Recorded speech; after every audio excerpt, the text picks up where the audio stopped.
Assalamualaikum warahmatullahi wabarakatuh. Perkenalkan, nama saya Habib Miftahul Huda, NIM 2017 57024. Saya akan mempresentasikan tentang pemulihan ekonomi di bidang informasi dan telekomunikasi.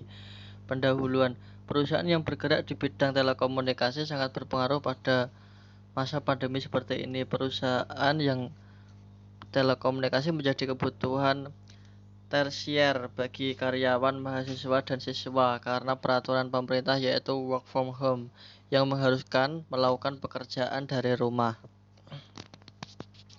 Selain itu, perkembangan gaya hidup masyarakat membuat perusahaan telekomunikasi bersaing untuk menarik perhatian konsumen agar menggunakan produk dan layanan yang mereka sediakan. Dalam menghadapi persaingan ini, perusahaan harus melakukan pembangunan ekosistem dan digital secara menyeluruh. Namun, banyak produk yang lebih murah dikhawatirkan dapat membuat kualitas pelayanan perusahaan menjadi turun. Persaingan yang ketat membuat perusahaan yang harus melakukan analisis lingkungan eksternal. Lingkungan eksternal merupakan komponen-komponen yang berasal dari luar perusahaan. Komponen-komponen atau variabel yang berada di luar perusahaan membuat perusahaan tidak melakukan intervensi terhadap variabel tersebut. Metode penelitian. Penelitian ini menggunakan penelitian kualitatif deduktif karena menggunakan tabel dan grafik dalam menggambarkan analisis lingkungan eksternal dan strategi yang digunakan. PT Telkom Indonesia. Dalam menghadapi persaingan di masa pandemi saat ini, populasi dalam penelitian ini adalah PT Telkom Indonesia, dan yang menjadi sampel dalam penelitian ini adalah laporan tahunan PT Telkom Indonesia periode 2019-2020. Teknik yang digunakan dalam penelitian ini adalah purposive sampling dan menggunakan subjek yang dianggap perspektif terhadap suatu populasi. Teknik pengumpulan data yang digunakan dalam penelitian ini adalah sumber data sekunder. Sumber data ini diperoleh dari laporan tahunan PT Telkomsel Indonesia PT Telkom Indonesia Tbk yang terdaftar di Bursa Efek Indonesia dan situs resmi PT Telkom Indonesia Tbk. Ada 5 tahap dalam penelitian destruktif, yaitu 1.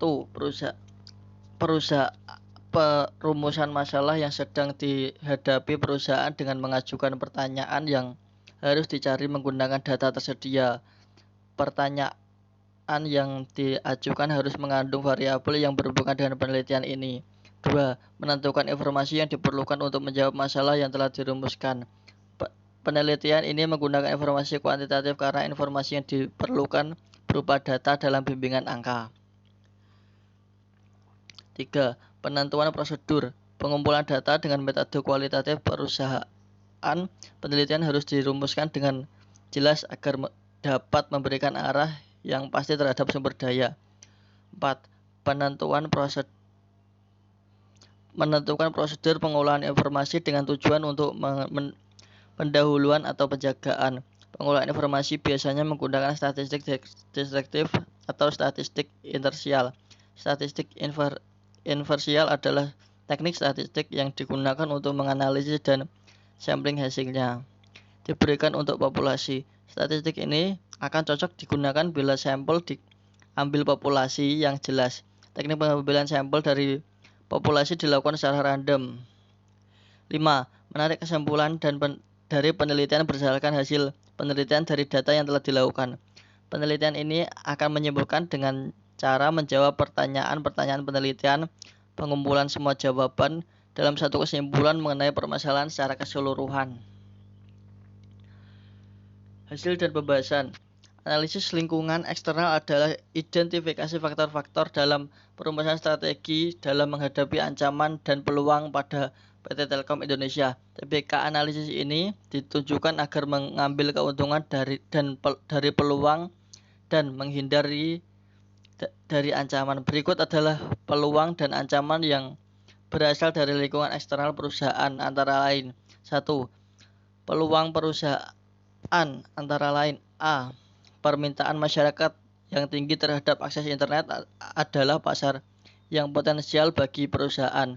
B. Industri telekomunikasi dan informasi akan terus berkembang seiring pertumbuhan nasional. C. Jumlah penduduk Indonesia yang besar dapat menjadi peluang pasar yang baik bagi pertumbuhan bisnis perusahaan. 2. Ancaman perusahaan antara lain kebijakan pemerintah dalam mempertahankan pertumbuhan ekonomi sewaktu-waktu dapat berdampak langsung terhadap perusahaan. B. Krisis keuangan global akan berdampak buruk terhadap materi perusahaan. C. Masyarakat menurut mobilitas dan fleksibilitas sehingga perusahaan rumah tradisional tidak dapat memenuhi kebutuhan masyarakat tersebut. D. Perusahaan yang terus bertarung untuk mendapatkan pelanggan dalam persaingan yang ketat.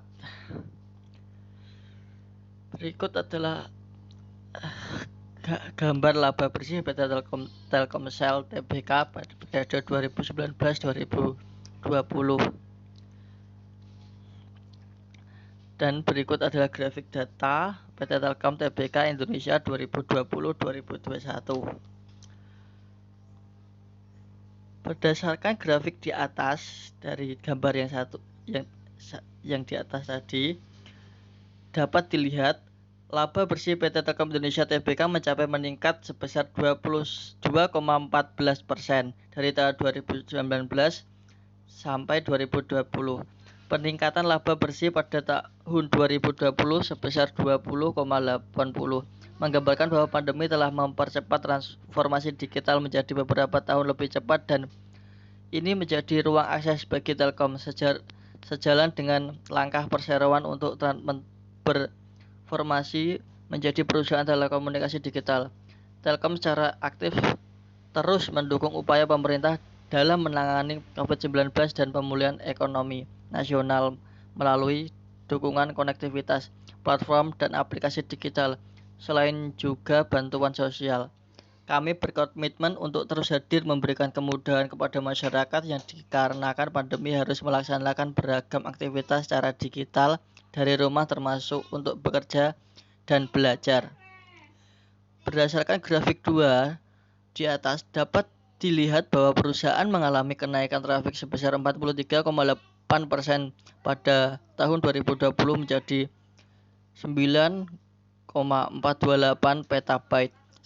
Seiring perubahan kebutuhan gaya hidup masyarakat akibat pandemi, sedangkan pada tahun 2021 perusahaan membuka trafik data sebesar 3.188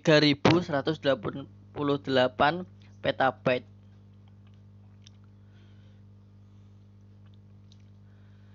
Kesimpulan, berdasarkan hasil penelitian yang dilakukan, ancaman yang besar dari faktor eksternal meliputi kebijakan pemerintah dalam mempertahankan pertumbuhan ekonomi yang berdampak langsung terhadap perusahaan, krisis keuangan global, tuntunan mobilitas dan fleksibilitas dari masyarakat, dan persaingan untuk mendapatkan pelanggan. Sedangkan kekuatan yang dimiliki perusahaan antara lain mempunyai jaringan struktur yang luas, memiliki keunggulan strategis seperti pilihan produk dan layanan yang ditawarkan, memiliki arus kas yang kuat serta rasio utang terhadap ekuitas yang sehat. Strategi yang diterapkan di masa pandemi ini adalah konsep build, borrow, dan build terbukti berhasil. Setelah perusahaan menerapkan konsep ini, pertumbuhan meningkat sebesar 76%. Strategi ini menjadi salah satu penyebab PT Telkom Indonesia Tbk masih bertahan di masa pandemi COVID-19.